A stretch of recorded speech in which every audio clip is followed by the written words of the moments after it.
Hey, hey, hey. Back for another week of Level 100 hour. How's everybody doing out there? My hundies. Uh, Getting back from a holiday break. Just made the trip up to Minnesota. Saw a Skia on the way up there. Lots of miles on our rental, but well worth it because I got to drive through some beautiful country and learn about all their different laws from state to state, and that seems to be the way things are going from the top down right now. Is a lot of states' rights, has been at the forefront of a lot of political drivers lately. But how are you guys doing? Did you guys have a nice Fourth of July holiday? Yeah, it was pretty good. My birthday's around that time as well, and Oh yeah, happy birthday! Happy birthday. that makes me 39, also known as 40 minus one. So I feel great about it. Can't you tell? Oh, it's not so bad. Being 40's fun. It's Okay, like I'll take your word. minus physical attributes plus like mental powers increase the level. Well, that has occurred to me. The fact that we are right about in crunch time now. I guess what they call prime earning years. Uh, you know, 40 to people start. 55. Yeah, people. You have domain expertise, and you're not facing ageism or actual cognitive decline yet. So better get it done. Make hay while the sun is shining. Yeah, I'm Old in enough that to have the mode. Mm. experience, but young enough to have the energy. Just for Mm-hmm. men. Just for I've men. got big plans for you. Are we still talking Dun, about hair color? ding. I'm not only president of the Hair Club for Men, I'm also a client. That's Just for right. men gel. Or what is that stuff that Frank Thomas sells? Oh, that's the Nugenics. Genix, right? Yeah. Yeah. Or oh wow, you remember when Rafael Palmeiro decided he was going to be the pitch man in Spanish language ads for that Pfizer product? Oh goodness. I forgot what the name of it, but was it FinFin or um No, the other one, the Blue Diamond one. Oh, Viagra. Yeah, and it was literally I think he might have been in English and Spanish, and it was like I take batting practice. I take Viagra. And you're like, all right, fine. that's hilarious. Yeah. Muy, muy. Although my favorite was Bob Dole, when he was still alive, talking about how he can get through life with the help from his little blue friend, and it was a can of Pepsi. Way before before that meeting had a little blue friend that got repurposed. To what? Viagra. That's the little blue Oh, no, friend, man. no. What I'm saying is that the Bob Dole Pepsi commercial was a That was parody the of the joke. Viagra one. Oh, it Yeah, was a parody. Oh, I missed That was that the part. punchline. yeah. Ba-doom, ding. Yeah, We need some sound Pepsi hasn't had effects. a lot of winners recently. They were the we could do Kylie that. Jenner, right? Well, Pepsi in general. Well, they just changed leadership. Well, I don't know if Indra Nuyani is still there, or Nuyi, not Nuyani. I keep saying Nuyani. I don't know why, but like, yeah, they just had a change in leadership. Okie dokie. I mean, I personally would never Yeah, not rather have Coke products. And everybody knows that Fountain Coke then is another step. It's another step up from Fountain Coke to Mexican Coke. truth. Yeah, real sugar, real ingredients. Like people like that stuff. Yeah. Why can you get the more expensive to produce version in the not entirely as developed country? Oh, dude, Weird. Mexico's damn near first world in some parts now. Well, I said not entirely. I know there are Do they nice import that parts. Yeah, stuff? yeah, they're like Yeah, straight up like, it's still on my list to go to Mexico City. But like if you have, go ahead. Mexican Coca-Cola is basically the it's like the JDM skyline of soda. I might have missed that reference. The Japanese domestic car. market Nissan Skyline GTR. Oh, Mhm. got it. Okay. Like if you can deal with the right hand steering wheel, that's like it performs better by a lot. Yeah, it's like a Japanese car is better than the Americanized version, but you have to import it.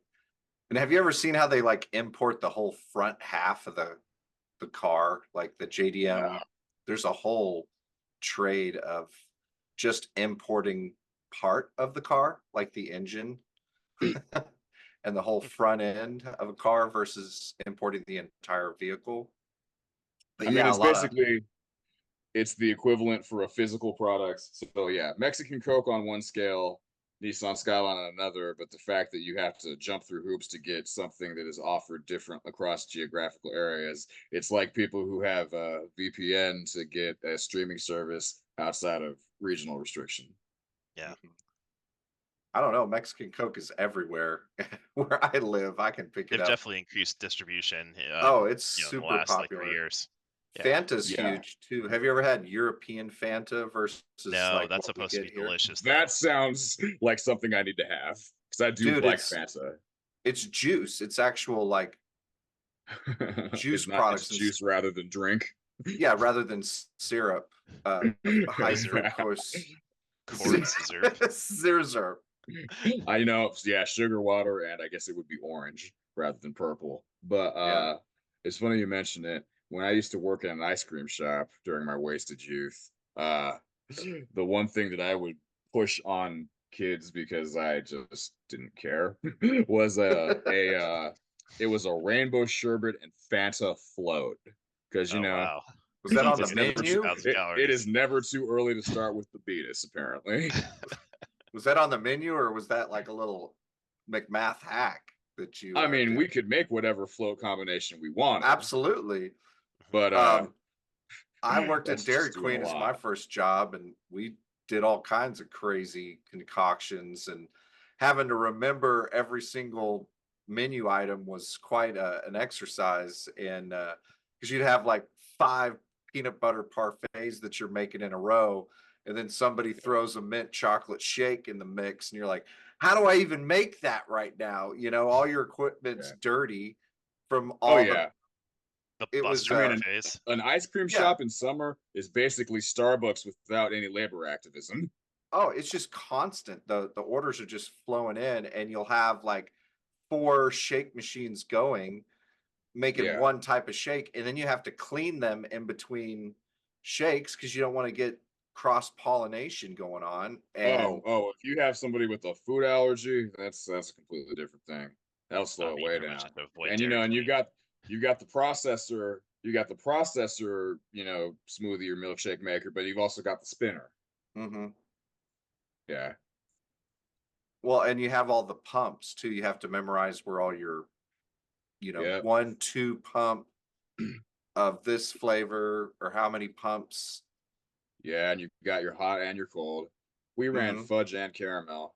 Okay. Uh, Did you do dips? Did you dip the cones? Did you we dip did dipped cones? waffles, Okay. and then you dipped and rolled because some people want the chocolatey, excuse me, dip Mhm. with sprinkles or with crushed whatever. And then yeah, you have to crush your whatever is crushed up new every so often. Dairy Queen shipped the soft serve in bags to us, right? And you just dump the bag of soft Liquid. serve liquid, and then the machine would just churn it and turn it into soft Oh serve. yeah, we had that too. But the thing that we were trying to push at the time was frozen yogurt, and so it was basically a plain tart base, and I enjoyed that flavor. But then we had to blend in the flavoring as well. You And know the Go what I ahead. was I'm going to say sorry. was, I mean, the real problem was, so I was working for Edie's Ice Cream, and you're thinking Edie's doesn't really have locations. Dryers for those on the West Coast, but long story short, corporate headquarters had a legacy shop, a parlor that was right on the ground floor of where the offices were that they couldn't, do away with, and so they tried to make it into a turnaround project, which meant that it was sort of a concept store, but not really with the backing of one. And I was there because I probably should have been doing something better with my career, but it was a dark time in my life. Well, I mean, I don't know. I mean, There's something you're going on doing a lot gainful deeper than employment. ice cream. yeah, but it's a start though. Like I think I was just saying how that is nice to know about you because I kind of got my start in the career with ice cream shop too, right? And it was like paid pretty well. It was like $12 an hour that they Wow, that is really advertised good. What in the year was 90s. Oh, it Yeah. was what? like What kind it of was ice had cream to was this? Was it gold it was plated? Dairy Queen, dude. It was like 1995 and there was a Dairy Queen on a major street out here in Bedford, Texas, and they could not get anybody to frickin' sign up or hire, and so they advertised on their billboard for like $12 an hour, and That is wild as all get out. I mean, Because minimum that is, wage was $5.15 in those days, so I that was was gonna well say, over double. and I was yeah. 14. My mom had to sign a waiver for me to Well, let me work. ask, what was a single scoop going for at that time? Oh, well, they had a pretty good profit margin too. A single scoop of like a cone was probably 79 cents to a dollar, you know. Okay, that math ain't mathing unless the building was paid off or something. But I will say they make it up in their Bulge. blizzards because blizzards were Yeah, like 3 to premium. 5. The blizzards, the ice cream cakes, I mean, those are the Yeah, high margin products that they get you on. yeah, all of Or that. they were pushing a sales volume per hour that was Amazon like. I don't know. Just that Well, seems, I'll say Well, that this, too, especially in the summer. and yeah. Dairy Queen made their own products, right? So they controlled the cost of the goods from the top to the bottom, right? Because they're a whole distribution Yeah. system. They're like a Right. McDonald's, right? Hmm. Uh, Is that but horizontal vertical integration? I always get them confused. Vertical. Yeah. Okay. explain that to me. I didn't catch that So reference. So it's horizontal, vertical is basically starting and growing a business at one spot on a value chain, and then mhm. all the inputs and outputs as well to lower your costs or add additional streams of income. And it is one form of consolidation of market power that is watched by antitrust. And the Mhm. other is vertical, excuse me, the other is horizontal, Horizontal. in which you take one product and you begin to acquire and attach it to other related complementary products in order to gain market power in that way. And that's also watched closely by antitrust. The signature example of horizontal for our millennial audience is probably the browser wars. And we all know that Edge won its, we won't say permanent victory, but it won victory in that stage because of the fact that it came with Windows and Netscape did not. Well, it was Now, Mhm. called Internet Explorer back in the dinosaur days. Yeah, yes, And then which is the other not even around. no, it's gone. The exploded Exploder. But Mhm. the other horizontal integration reference to the Dairy Queen part would be when they acquired Orange Julius. For those who yeah, remember that acquisition, Oh, I haven't seen an Orange Julius or even know where one is these days. the name and is gone. market power. Let me add one more definition that I should have. When you say market power, you're basically talking about the ability, the capacity of an individual firm in a given market to become a price maker rather than a price taker. So microeconomics runs on the assumption, not entirely true, but idealized enough, that when all firms in a given product space become interchangeable enough, the consumer demand drives those price points down to a place where there is no margin because there is no, and there is no margin because there is no differentiation. And so that doesn't ever actually exactly happen in real life, I don't think. But the opposite end is having so much differentiation or having no competition such that now you can set your own price. And for an individual firm owner or manager, that is a goal. But there are places in which that becomes not so good for the consumer. And Well, we've, the place where it happens is in service industry. almost all the time. So especially like the one or the small shops that, I mean, for example, we have so many shops around here that will pressure wash your house and or driveway. I mean, there's got to be 30 to up to 50 of those guys. Um, they all Well, charge around the same, or maybe plus or minus a few bucks. They all offer the same service, plus or minus some quality. And then eventually, if one has a customer list that's significant, that ends up being the asset that gets sold, along with maybe a small multiple of EBITDA. Um, let's well, call I it would say 100 to 300K. probably of service industry. We can be more concrete than that. I would say maybe the closest thing you see to perfect competition, which of course is the opposite of market power, like I just said, is gas stations. And Hmm. you have this weird interplay between traffic flow and supply chains. That means that you've got on an intersection, you've got two gas stations on the four corners, out of the four corners, charging like 2 cents apart, Yep. and nobody actually cares which. So Yeah, it is there's what there's it is. definitely some brand loyalty. Not much, but there's enough to where they still do loyalty programs and rewards programs. 7-Eleven. Yeah, 7-Eleven, right? So 7-Elevens are all over Dallas, and Mhm. they're a little bit extra, but you can get everything in one stop too, right? And again, they're a little bit of That's fair. I won't say nobody cares. well, I was My, just going to say they're an interesting example because they follow both the vertical and the horizontal, right? Because they're a gas station and they sell food, right? well, it's interesting. The gas becomes permanent competition, and so your branding, your market Mhm. power, your Yep. you know what, you have that thing that can't be market powerful, and then you have this other thing related to it that you have a chance with. And for my part, in my little town in Colorado, you get off of I-70, and there are two right across the street from each other. There's a Conoco and there's a Maverick, formerly known as Come and Go. And honestly, what I go to depends on the direction of my travel on that day. Yep, that makes I sense. I mean, go to that's the Maverick. same. Everybody wants to make a right turn into their gas station, into their Mhm. Starbucks, into. I mean, that was why 20 years ago you saw a Starbucks in almost every corner in high net worth suburbs because they were really that like it's that much of a convenience factor because having to wait in a left hand turn lane, make that turn, it basically would deter somebody from going to your establishment and they'll just go on down the road. Yeah. I wonder, I can think of a place in Colorado Springs where I used to live where, you in one direction of travel you have a right turn to a Starbucks, and in the other direction of travel, same intersection, you have a right turn to a Dutch Brothers. And you can see why that's curious to me. Hmm. I would love to know which one performs better in the long run. I mean, there's too many variables. Yeah, I mean, because ultimately you still see. Well, I mean, I've got my guilty pleasure of Starbucks.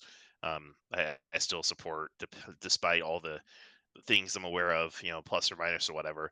And I definitely prefer the independent coffee shop. The challenge is they're independent, and therefore there's only one. They're 1 to 3 locations, so I have to be exactly at those 1 to 3 locations. And for as much as I am as a moving target, that doesn't. I'm not gonna. Unfortunately, yeah. Yeah. And I mean, if I were going to pick a coffee chain, it would be Dutch Brothers. Um, because I don't know. And there are more coffee chains than people realize. Starbucks is basically going into the Five Guys trap, and that's a shame. Uh, Dutch Brothers is still good coffee, and probably it has the most interesting marketing. That's what I'll say for it. And then after that, you just don't see that many of the others. But of these smaller players, Well, there's still Coffee Bean and Tea if Leaf. there There's were Scooters. The Dunkin' there's Donuts Human is not Being, exactly a small there were player. more Dazbogs, I would go to Dazbog more often. Hmm. Well, it's But just for whatever reason, Dunkin' Donuts just never really invested in the coffee shop like store part of it. Um, but especially in the Northeast, I well, mean, they're neither just does super Dutch dominant. Brothers. Yeah, You that's When know, true. I mean, it's we grab and buy go. we grab Dunkin' Donuts like store bought coffee. They've got their uh, grocery store game going on too, which Starbucks has a piece of that as well. Um, it's interesting to see how much availability. I just think of like how hard it was to retrieve coffee and import it from nations like Mexico and South America, like how these luxuries we have today in this modern age. I mean, we're literally like talking about how quickly can we get our coffee handed to us, and whether or not the decisions we make will be influenced by if we have to make a U-turn at the next light, right? That's like maybe a 20-second inconvenience, right? But that's how we as consumers of capitalistic, mechanisms think, right? Because we can get things fairly quickly, right? Now, I think it's interesting how this kind of ties into Bitcoin a little bit, right? And how Bitcoin is availability to the masses, to me, seems somewhat a little bit of a barrier of entry still. Um, there are a couple of like ATM, like, have you ever seen one of those Bitcoin ATMs? F. Have you They messed look around with them? no, because they look just like the ones that are $10 a draw. Yeah, Like when you're in the casino, forgot to bring cash, or on Yeah, vacation. they're and for shady. Bitcoin, there's no USAA to reimburse those fees. No, Yeah. I've used one a couple times. This was back in Sacramento. It was a Lightning wallet thing, right, where I could transfer funds to this ATM. I could also put money into it and put it into a Lightning wallet. But that was something I think I saw 5 or 6 years ago, right? And I still don't see it very often, and I don't think we will, right? But I'm a big fan of coin operated availability, right? And being able to pay a small fee to use either a piece of equipment or have an experience, you know. And I've been thinking about like how digital currency could be used to operate vending machines, right? Maybe that's the gap that needs to be filled, because vending machines are everywhere, right? Like, what if you could just, I haven't gotten the idea solidly thought out, but like, what if you could just have the convenience of that coffee uh, on every street corner, but the legal tender is Bitcoin, right? And that So basically, Redbox for coffee. for a lot of different things, but yeah, Redbox for coffee. And Japan, they have these like whole towns based around vending machines, right? And is why is that not a thing here in America? Like, is that because there's too many corporations that have taken over the real estate? You know, It's just straight up service. Like, you go to different Yeah, countries and there's an expectation of, so like in Japan, they're really more like minimalist plus like right. introverted plus a handful of other human traits Yeah, that we allow have that this to be successful there. we have this weird love-hate relationship with retail human factors in Western mhm, countries. So I'll just be, I'll share one here. So why, I've given so much money to Starbucks Corporation is because yeah, some days when I go into Starbucks Corporation, I sit down instead of just grab and go. And there are times where you meet the other people there. And I've definitely earned business just by taking the extra 5 minutes to be like, hi, how are you today? Or Well, see a sticker on the computer. I saw a really interesting article, or maybe it was a LinkedIn post recently, saying that Starbucks shot itself in the foot, and when they started moving away from their premium positioning and their emphasis on a third place user experience, that they turned themselves into a commodity. And I think that's true based on my recent visits to Starbucks. And then I'll add another one: the Starbucks app that people love so much, they gamified the consumption, which is to say they made it about price. That was another analysis in that article. And I don't know, it's a weird thing because one of my hobby horses is the fact that everything sucks now. And all that's true of Starbucks, but at the same time, there are, maybe I shouldn't say all that. There is a place where I go often to the independent coffee shops, and the drinks are just not good. I'll just be an asshole here. I'll say some stuff.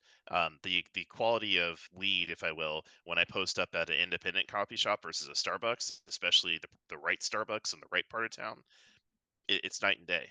Like I do Yeah, that's what legitimate I'm business saying. deals out of the FiDi Starbucks in San Francisco, as opposed to Uh, the Indo coffee shop down the street.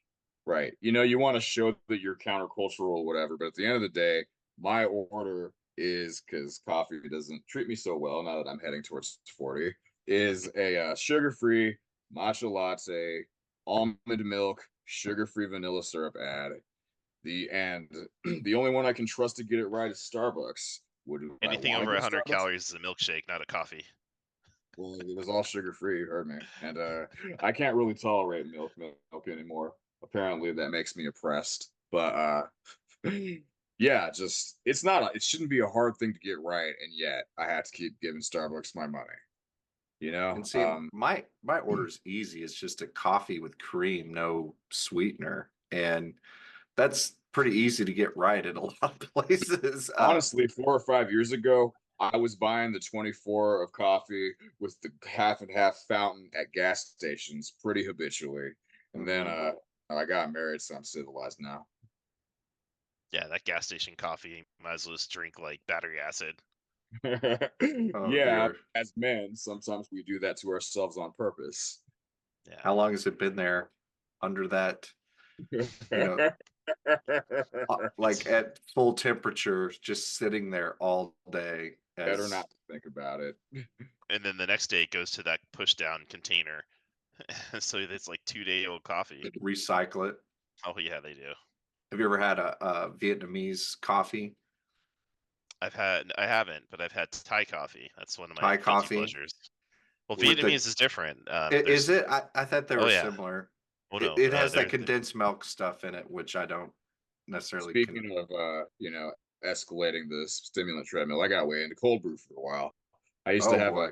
it happened by accident. I made myself a French press, didn't have time to drink it, put it in the refrigerator, and forgot about it for a week. Said, I wonder if this is still good to drink. Oh boy, was it. But I mean, just I don't know. There's just nothing. Like I said, nothing's good anymore. Sure there is. No, I mean, well, I mean, this is gonna make me sound so prudish, but when I go to Hawaii, as I often do apparently, All and go right, to the Big Clint. Island and go taste authentic Kona 100% coffee from the plantation, Mm, it's just different, man. You're up at elevation, you're overlooking the islands and the ocean, and you're sipping on the good stuff. It's got good yeah. vibes. Well, I saw an interest. Let me talk about the other end of the spectrum. I saw a post recently that said, if you're not tolerating caffeine well, consider that many people have an allergy to certain insect proteins, and all pre-ground coffee has a little bit of a cross-contamination problem. Which, if you stop to think about it, that sounds like something written by Upton Sinclair. So don't stop to think about it. Just start buying whole bean. True. I mean, it's been Upton an option Sinclair for was the jungle. Correct. There's an obscure reference that before we got on the air, we were talking about. I got it though. I mean, Yeah. Well, I don't know. I know you did, but the viewers. Well, yeah, that's why I had to call it out because the Well, jungle, and again, okay. that's kind of what I was getting at originally is the convenience that we have in our modern lives. People needed to Uh, fall into the meat, you know, boiler in order to get here, in order to have safe enough working conditions to where you can mass produce these commodities, like we needed to go well, through these trials and tribulations in order to have the convenience that we have. It's like how many people electrocuted themselves making uh making the power grid work. I picture a guy down in Houston right now trying to pull two power cables together like Doc Brown, just to get them back online because they're having some or, problems. Here we yeah. are. Here we are. We talk about these infrastructure issues and aging infrastructure, and there's been another natural disaster, and guess what? Texas doesn't have power yet again. Yeah. And it's Dude. like it's a little weird, guys. Like we talk about these things over and over again, and they continue to happen. And I, regardless of your thoughts on how global warming came to be, things are changing with the climate. The entire West Coast is on fire right now. And it's interesting to see how everybody's kind of dealing with it. But I don't think things were as extreme as we were led to believe with some propaganda that came out around global warming. But I think the planet is warming, right? And climates are changing drastically. I mean, I saw some pretty intense storms in Missouri, but apparently that's just That's you just know this time of year that's out here. just I was just gonna say that seems Well, I mean, at the end of the day, the normal. climate, we don't have to get in, we don't have to get mired in politics by talking about what the climate of the planet is doing. What we do have to say is that climate emergency planning is very obviously behind in a lot of jurisdictions. Yes, And absolutely.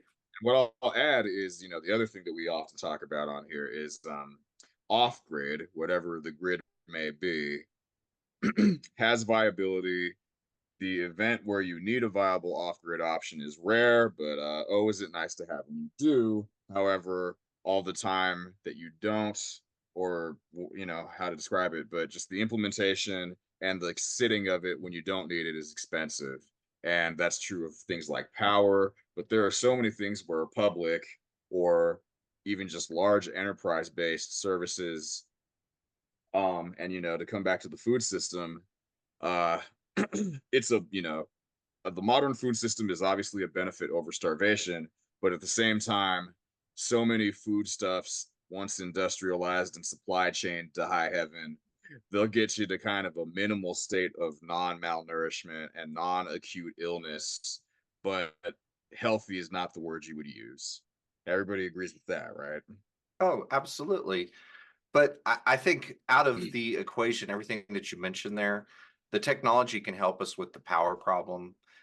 Technology can help us in several different areas. I think the food issue is going to be food and water are really going to be humanity's big struggle, right? Because it is Water. difficult. Well, Water, they're yeah, not so different though. In both cases, it's an accumulation of technical debt. IT and electricity, 200 years, agriculture, like 6,000 years. But nonetheless, the technology has changed, and the people behaving according to the present state of technology can't imagine any other way. no, but they're like printing food now. They're working on Yeah, I mean, they are working that's Oh, right. on I believe you. I'm just, synthetic meats. Not you that know, I'm Well, we already have thrilled. synthetic meat. what I'm We saying do. is We already have that. We're gonna have recycled food too. if It's gonna people be eat suboptimally, if people eat suboptimally today, imagine what it'll be like when there's widespread adoption of what you just mentioned. I saw a movie once called Snowpiercer. Crazy to me that movie's now that's a 10 years old. great It's I movie. love that movie, really dude. good Yeah. though. Yeah, with the caste system like played out in a train. Like you keep the degenerates in the back of the train, and then the Steal their degenerates. children. Yeah, Eating the printed protein blocks made out of insects. yeah, Oh, that one turned out to be on the nose, that was a didn't it? great movie. It it really just comes Well, down wait, to and then the uprising every 5 years. That's, by well, the way, yeah, planned yeah, and Yeah. coordinated. yeah. There's And some then unrest going on. it's like it was crazy because like yeah, like Snowpiercer. they borrowed from so many different things. The fact that it's kind of the Warriors, but like it's actually more similar to the Warriors than I realized now that I think about it. Oh, I didn't make that connection until right now. Well, yeah, I mean, there's essentially there's some very unpopular topics that you can go off of that, between these Mhm, different threads and, the food parts of it or whatnot. But mhm, the TLDR is that, since the standard of living has increased significantly over the last 30 to 40 years in most parts of the world, it's mhm, putting, short-term stresses on situations. And so when you look at things from a historical standpoint, well, when you have these types of imbalances in nature, they eventually correct themselves in one way or another. and that's usually, the human way of doing this because we're managing the whole situation is, for lack of a better term, a culling, if you will, either migration or culling, Well, one of the two. look, I can get Mexican Coke in my grocery store. Things are Get the going. my boy Wes, he gets the loco. I get the loco Coke, so I get the You loco know, and the I cocoa. mean, it's a wild moment when you personally, Wes, but all of us have a preference as a consumer, and the market has met your preference. In one Never aisle, tells me your preference.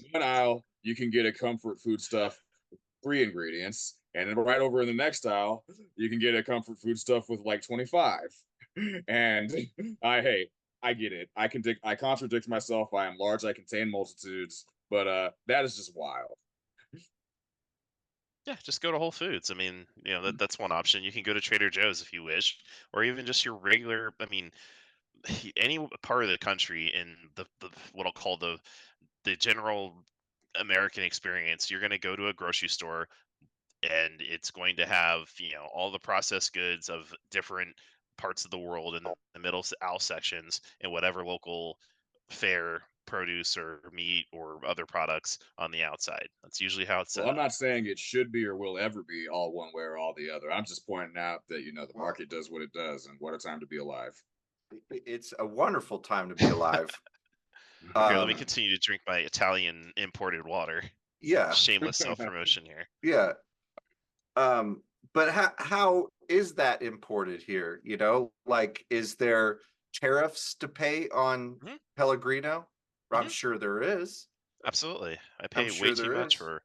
Well, I mean, it's location and availability too, because like, I buy this in bulk at like let's call it $1 a bottle.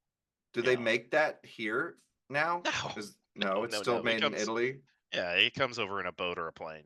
Okay. But same, this is a half a liter, so a half-liter bottle of water under, I don't know, let's call it like you go to a ballpark, and that's $5 now. Mm-hmm. And so it's lower quality. But if you want water and it's 100 degrees outside in Texas at a Rangers game, what are you gonna do? You're gonna turn into that Conoco and get your that was coffee probably fix. that was probably easier before exactly September 11th, 2001. I'm saying Yeah, however, at the movie theater, I guess they missed that memo. Oh oh my man, the gosh. smuggle trade is alive and well at the movie theater. At the movie theater, who hasn't smuggled in But they Just candy, call let me man? you, Sir like, Davos back in the day, Seaward. they were hardcore about enforcement. Now they're Oh, like, they understand because they're like, I only make $20 an hour, bro. Like, I get it. yeah, I'm I not get paying it. $10 for a box of candy. Well, honestly, as much as everybody talks the talking point that the real money's in the concessions, I think the price of a ticket is pretty well ahead of inflation over the last 15 years too. It Man, is. there hasn't been a Yeah. movie worth seeing in quite a while, in my opinion. Well, Dune 2, but I didn't see it in the theater. I didn't. I It enjoy went to the experience, but nonetheless, I get disappointed pretty often. Yeah. I'm excited for the new Alien movie coming out this summer or Ooh. October or something like that. I think Ridley Scott was smart to like kind of drop off the franchise a little bit. He tried Prometheus and Yeah, that bombed. I wasn't a fan, dude. Like there's too much going on. He introduced too many different new plot threads, which I did like. It's taken me like maybe 10 watch throughs because I'm just a fan of the canon of the series in general. So it's taken me like 3 or 4 watch throughs to be like, okay, it has its moments. Um, Here's another branding discussion. Some people some people just can't be lowbrow, and then they try to put on airs, and then nobody, a lot of people are only here for what they're here for. true. Consumers, I mean. And they want to keep up with the Joneses while they do it too. So Yeah, play the it's, hits. Well, do you watch the XFL? Because I sure didn't. I did. My boy Destroying, shout out. Holla. He Oh, hated me. hey, UCF, bro. That's what I'm talking about. Yeah. Changing NIL for, he was basically the sacrifice that allowed NIL to happen. And now he's, doing very well as a prominent YouTuber and influencer. Speaking of which, did you see that apparently Phil Knight has decided thing he wants before he dies is a national championship for Oregon, Yes. and has basically said he's backing up the Brinks truck to their NIL fund. And it's like, well, damned if that isn't exactly what everybody said would happen, but I'll still watch. Oh, absolutely. Well, I mean, it's an arms race too. That now that we've come out of the shadows with how sports are really funded. It's going to it's probably make it a multi-trillion-dollar industry. Yeah, eventually. Especially with the vertical integration at all levels of competition. Got Yeah. I'm training my daughters right now. To be the 5-year-old all stars that they need to be. That's my retirement plan right there. No, I it's not a love it. bad one, but you needed to give them a more unique name. That's how it works, right? The more unconventional of a name you give your child, the more likely they are to be a high round draft pick.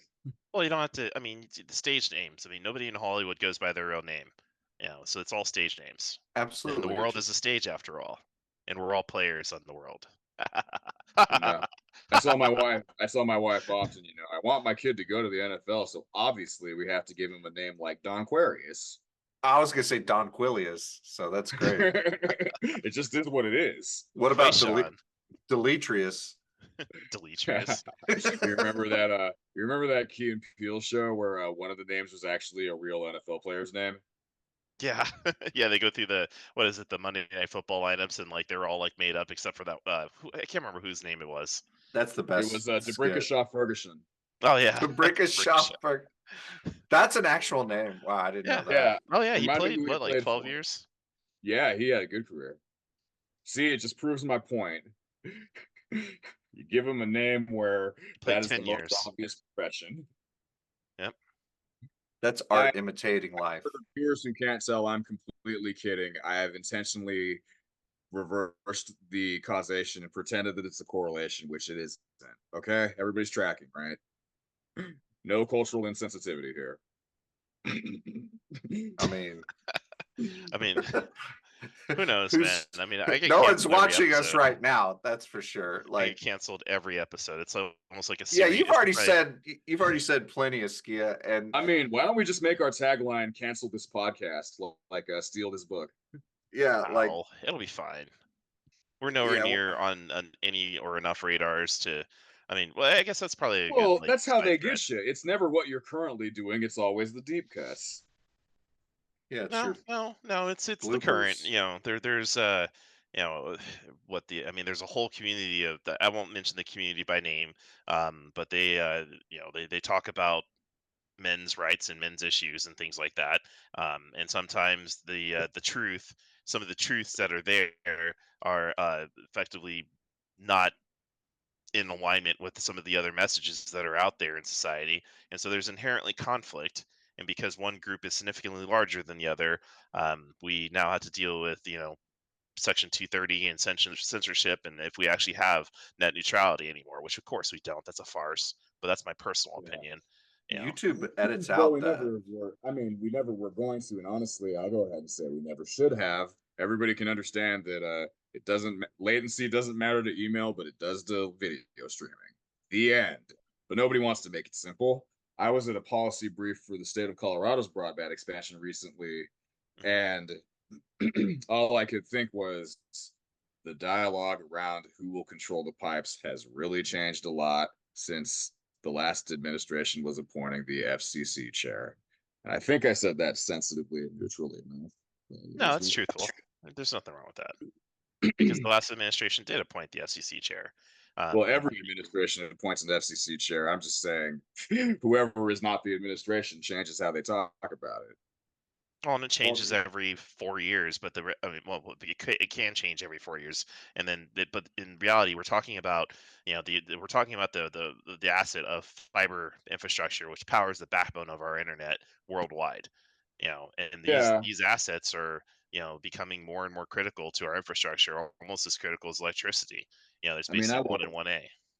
So is net neutrality? I will read you. Go ahead, Wes. I just need a real. I'll have you read that, Alex. I just need a very basic understanding of net neutrality. Does it guarantee this? Oh no, go ahead, Wes. I was gonna just confirm just one thing. Does it take into consideration that everyone has the right to access the, not necessarily the data, but to access bandwidth, um, equal rights to bandwidth, right? Like, Let me stop you right there. Right, positive right, as opposed to negative. That becomes an extremely fraught term. Uh, uh-huh. and I will, do I want to become this person who's going to get onto another definition of the word right and start talking about, whether a right obligates you to an actual good product or service? And then, think about where you're at in Texas. There are people who are, you could get an entire, galloping tangent based on that. And I won't do that to you. But, I think, I think we're going to use a limited definition of right and say that, yes, if you're able to have the means, and we'll leave that intentionally undefined, to access the bandwidth, then all legal uses have a right. But well, I mean, I got to challenge that inherently because I literally make money off of it. The fact of the matter is, for 26 or 27 years now, it's been federally funded to provide equal access to the internet. Through And that funding of brings me to schools and what libraries. I was going to tell you, which is I sat in the peanut gallery with a friend of mine, a new friend, listening to this policy brief, and well, what do we do about broadband rollout? And I texted him quietly, uh, in so many other areas of infrastructure, rollout and use cases and adoption went just fine based on private incentives and prerogatives, and sometimes in unpredictable ways. But that was then, and this is now. And what I mean Yeah, is, you know, everything that gets created and gets traction affects people's thinking about future things that need to get created and get traction. So now we live in a day where, not that anybody was ever super jazzed to talk about Austrian economics, but the idea that broadband rollout could go the way that railroad rollout went, or honestly, even like the 20 years ago generation of broadband rollout went, and be pursued based on like a more private emphasis. No one's talking like that anymore, at least not in Colorado. So, this looks like how it's going to be done. well, it's just simply too expensive. But I mean, there's some benefits though. I mean, so I guess one project I'll share some because it's public knowledge. Well, I don't know if it's public knowledge, but I'm working with a mutual friend of ours who's building out his ISP through public funds, specifically through Rust 3 and Grant and other fundraising mechanisms to build out his ISP. Literally in negotiations right now to literally like 10x his subscriber count. And so a lot of what I've been helping him with is, not only the technical sides of it, but also the business side of it in terms of, if I'm going to 10x my business, that's going to be done inorganically. So I need to raise the funds to be able to acquire such an asset, you know. And when you look at how expensive these assets are, specifically the fiber infrastructure, the tools, the people, the systems, to be able to maintain a publicly working function, I mean, we're talking about tens of millions of dollars. And that's just like entry. I mean, that's even at the levels that my clients at, compared to like an AT&T or a Verizon, where it literally takes tens of billions, if not more, to build, let alone maintain that infrastructure. And so that's why and I can't remember which piece of legislation allowed it, but asset-based securities, classifying fiber infrastructure as an asset-based security was really critical to the expansion of the public internet as we know it, to where we can actually get to closer to 100% availability to any resident who wants it in this country. I mean, we basically copy pasted from Europe to do it here. In Europe, they have more governance and more government involved in it. Here, stateside, we basically were like, all right, well, we'll create the security, and everybody just gets to go play securities and derivatives all Well, day. Well, let me ask, how heavily ideological do we want to get about you not know very, not very. because Let's not when you get too put the deep. pipes into the hand of a certain controlling authority, what happens to the incentives to develop new and different use cases? And what do we believe the true value of public investment is in, I should say, the true value of public investment to create technology transfer. Okay, now we're talking about huge arguments of political philosophy, but we Well, kind of have to, but maybe we don't. why is so much of California's rural infrastructure you know, not working, right? Just lacking. There were so many people in the foothills in California that had such limited access to broadband. And I never could figure that out, why that was. And there are much better internet providers throughout the Midwest that I've seen, right? I just don't understand why No, those investments haven't been there's made. Who there's runs simple the state answers. legislative caucus, and No, what's no, the no. Starbucks It's no, no, no. density of? It's federal. This is straight up just a simple capitalistic reason. It is too expensive to run fiber in the foothills. In the foothills. The terrain's very rugged, and the dirt is. I mean, Well, it's not dirt. It's Well, rock. why don't they have like mean, Define in the PG&E? foothills though, because middle mile's Like- getting better. Last mile pretty expensive, but Placerville and stuff like that. But Well, not Placerville. Placerville is very well. They're on grid. They've done many fiber deployments through there. You get up and Okay. down either I-80 or I-50 or Highway 50. There's plenty of fiber. In fact, that fiber literally goes from Sacramento to out here to Kansas City, and that is exactly the backbone that started Google Fiber. So that fiber infrastructure has been out there for 15 years now. This is more of like the rando parts between, for lack of a better term, Lake Tahoe and Big Bear Lake. That is very tough sledding, and the only project that's been done is the Digital 395 project, which has been in production now for 10 years. So it's Wait getting a better, minute. but that Lake helped the Tahoe middle though, mile. shouldn't that be able to? A lot of that fiber should be able to be strung directly along I-80, right? So you start with I-80, and so we have to look Yeah. back at how I-80 and the railroad that adjacent to there it's basically built alongside at the bottom of mountains, because that's the flattest terrain you get in that part of the country. It is really Likewise, prohibitive. 70's the same way. Yeah, is really prohibitive to build anything there. As opposed to the Midwest, where the dirt's soft and the ground's stable and it's just easy compared to Okay, but like. not for well, nothing. space. I would expect Lake Tahoe's, if not their permanent residents, then the people who play there are the exact kind of people who should understand how to push political patronage for that kind of public investment too. So Well, that's I mean, Skynet. again, it comes back to the capitalistic part. It's too expensive to build it. That's why it doesn't exist. There aren't Well, enough that's what I'm saying subscribers. is, I mean, I don't know. The definition of too expensive continues to change in weird and not great ways based on fiscal and public policy. But putting that aside, what I'm saying is, like, I don't know, for you to say that people in Lake Tahoe can't afford to have private fiber and can't politic their way to public fiber is, I'm surprised. Well, that's what it should highlight is literally the proper use of the word expensive. It is so expensive that very few people have it, and you have to be exactly on Highway 50, exactly up Highway 28 on the Nevada side, exactly up Highway 88 or 89 on the California side, exactly along the lake.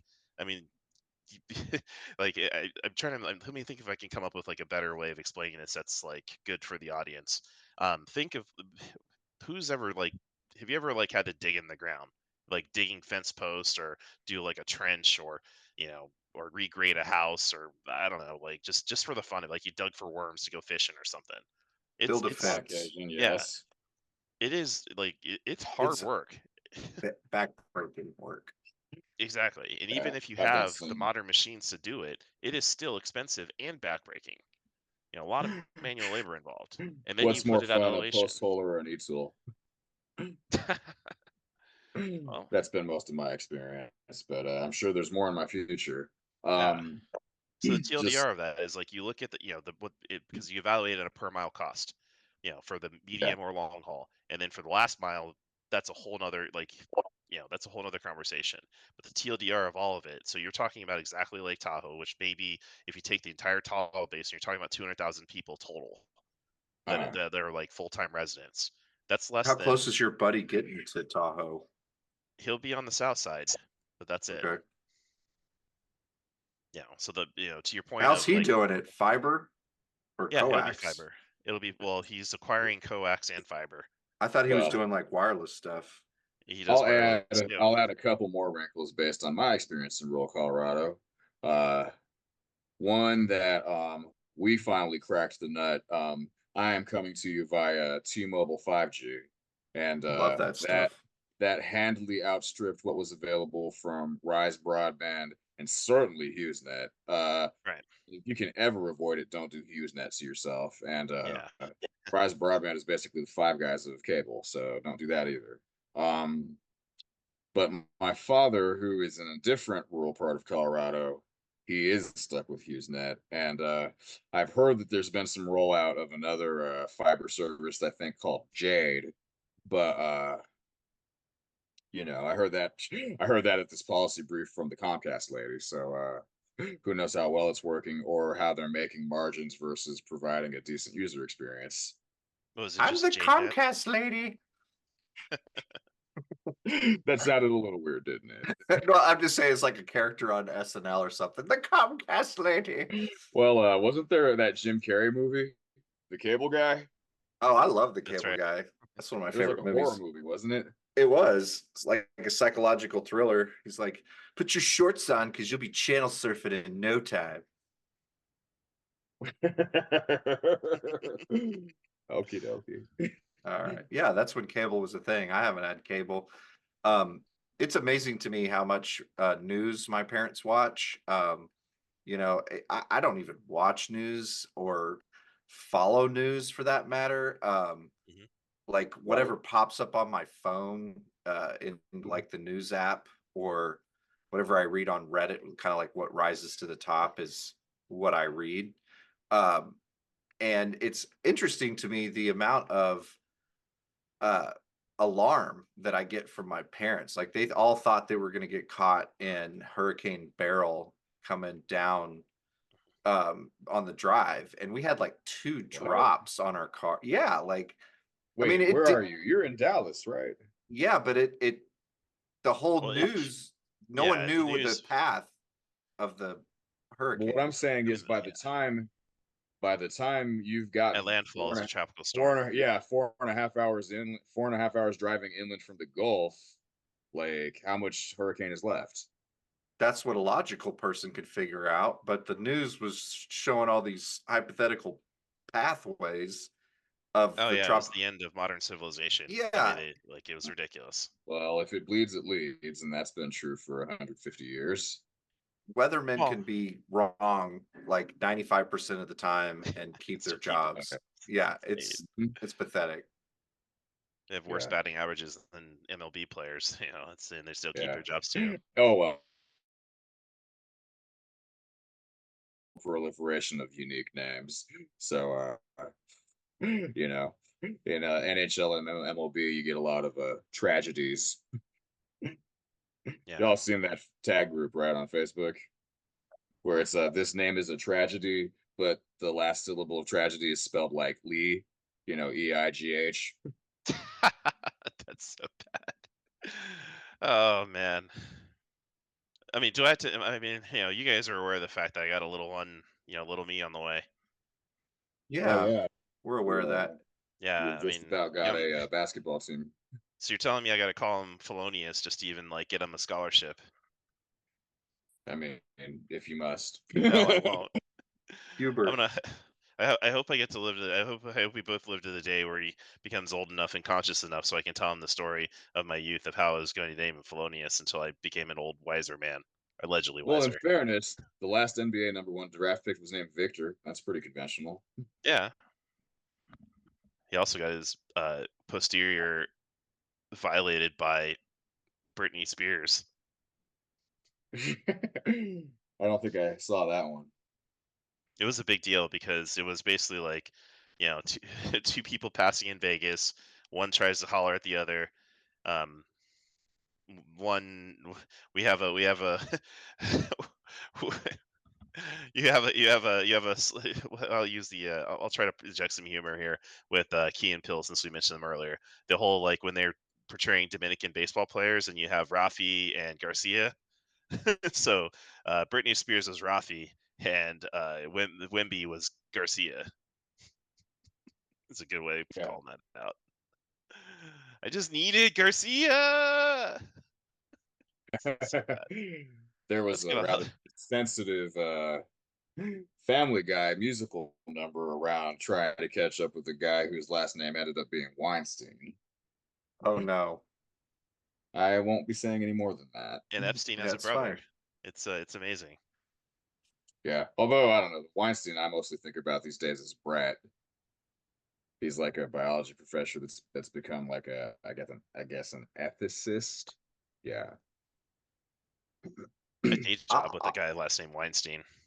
I'll say that some pretty good movies came out of Tarantino and Weinstein's partnership, Yep. like Pulp Fiction and Miramax Films and all that stuff. Like there were some good films made, but he's already out of prison. He Uh, is. that's kind of wild, but California legal system, or the judicial system for you. yeah, he's got plenty of money, I'm sure, stashed away, and that will help matters. But Askia, do you have any more parting thoughts? Because we're at the top of the hour, and we were talking about maybe casting off here for another week.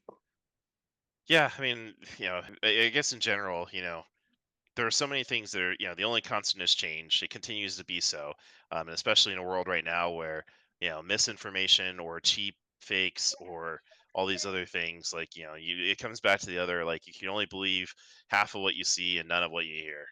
And so we talked about this a couple of weeks ago or a couple episodes ago, of being able to be wise enough to do your own fact checking, and to be able to listen, absorb, and use your own thinking and intuition to be able to do these things. It's really important in a lot of different areas. And then, there's still going to be, we also have talked about, I mean, there's so many different threads tonight. Just the top level one that I come back to is, the ubiquitous nature of just like internet in general. Like, really, like it's really all out there. Like, I've built it, and there's thousands of people like me that have helped build it. It's really out there. Like, it's incredible that, like, literally anybody in this country can get access to the internet for literally Absolutely. $0. Yeah, you should be Well, able to. and I have to point out that connectivity and compute and human resources were allowed and encouraged to expand at bubble pace when the internet was a new thing. Nobody can deny that. Mhm. And the bubble burst, but nonetheless, the capital had already been created and was forced to make itself useful. And that's where you've gotten things like Web 2.0, 3.0. And what I've been clumsily saying is, nobody likes it, but creative destruction continues to be a thing that exists. Like future generations can follow the same cycle. It's just that nobody seems to have much of an appetite for doing it that way anymore. Wes? Yeah, I think what I wanted to say in my parting thoughts was, to echo what you said about planning, but I also wanted to touch on the access to internet and it being a right and it being required to thrive in a modern society, like electrical, like food, like shelter. It's going to become just that for human beings. As more and more we go down this path of relying on devices for everyday life. I lost my phone over 4th of July weekend. I went 5 days without a phone, gentlemen. I hadn't done that in It must have been awesome. What was that like? See, uh, there it is. I wasn't going to say anything because we'll end up in discussions that extend this episode by an hour, but I could force you, Wes, to define words like thrive and rely. And then we'd be here for another hour. But yeah, well, again, it was a bit of an experiment, right? And that's where I wanted to touch on this access to information that our brains crave. I went through a bit of an endorphin crash for about 3 days. I Okay. bet. I was really, really, really grumpy. Okay. Yeah. But I got over that. It was like an addiction, getting over that hump. And the amount of bird sounds that I started hearing and the senses that I could feel improving and we were relying on, I'm a big bird watcher. Okay. I love watching nature. And that was one thing that I could detect instantly when I was in a different part of the country was the bird songs were different than the bird songs here in Texas. That was my most instant noticeable difference about being in a foreign part of the country I hadn't been to. But what I want to get at is this access to information is going to become just like food to keep us healthy, just like water to keep us, hydrated, power to keep everything, keep us cool, keep our environmentals acceptable. It's going to become a human right, and people are going to require. Alex, we might Well, here, differ let on me our. tell you. Let me tell you a story. That's the way it's going to become, right? Well, It it is. already is. It's already we, there. we, from where we sit, we each have the luxury of saying to ourselves in one hand, yeah, broadband is a right. And in the other hand, we can each say, look at all the ways that this couldn't possibly get any more dystopian, but I shouldn't tempt fate by saying that. And, maybe it's a privilege that we get to say that. But let me tell you a story. I was just at an event where I saw a local politician, the exact kind that you would expect to, while we're talking about human rights, vote for, I guess, what we might call universal broadband access, say to her daughter, touch grass. And it's like, you're the kind of politician I expect hypocrisy from. But everybody ought to work on internal consistency in all things. And so I guess what are we going to do about it ourselves? You have I to be think it's your own up to model of future. consistency. That's the Yeah, best you can do. exactly. Yeah. Model your behaviors for the youth, right? Like I want these kids, I want the youth to understand that you can thrive without your device. And the quicker you learn to adapt when the world goes dark, right? Because it very well could, that you're going to have life skills that are going to be able to help you survive, right? Not thrive, but to survive. Um, I'm. It goes back to that big, right to fix argument that Yeah. I have, right? Is if you can't fix it, then maybe you shouldn't have it in the first place, right? And I'm guilty of that myself. I've got a MacBook that has 2 broken USB ports, and the last thing I want to do is take the motherboard out of this thing and resolder 2 USB ports on it. But I probably could do that, right? I probably could if I had the skills. I'm not going to do it, right? You can if you want to sniff lead. I mean, yeah. I sniff lead all the Hey, time. don't threaten me with a good time. Yeah, I sniff lead all the time. I've got soldering stations all over this house. But I don't know. I kind of went on a tangent there and didn't have a real good final thought. But No, you did. You summarized it where, so I'll collect it. I'll collect all the thoughts and say this simply. You need analog skills and you need digital skills. And you also yep, need the skills of what's coming next. yeah. What's coming next, right? And it's Yeah. important to do as much as you humanly and possibly can and push your, it's like an episode of Dragon Ball Z, or really the whole franchise. You want to be Goku, consistently pushing yourself to higher and higher power levels, because that's what it's going to take.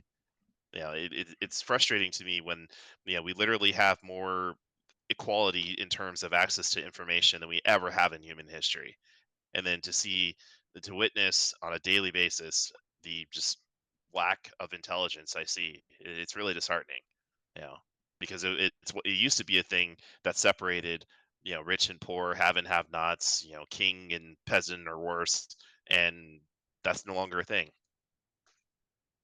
But yet we have the inequalities that we have. That's why I continuously, and this may get me canceled. It is no longer the man. It is the man. It's a man versus self issue. That's where it's Well, at. it's a man versus we have, and I know that you and I have a slight disagreement about the ontology of it, or I'm gonna get the wrong word. Anyway, man versus self, but basically there are so many, there's like a whole decentralized, that's a good word, system of off ramps away from self actualization and spirit back into the flesh and the self and the distraction. But there always have been. And Yeah, that that's true. I guess they don't come in the form of saber-toothed tigers anymore. right, yeah, they change form, they change state, they change spirituality, physicality, emotionality. Like they just change.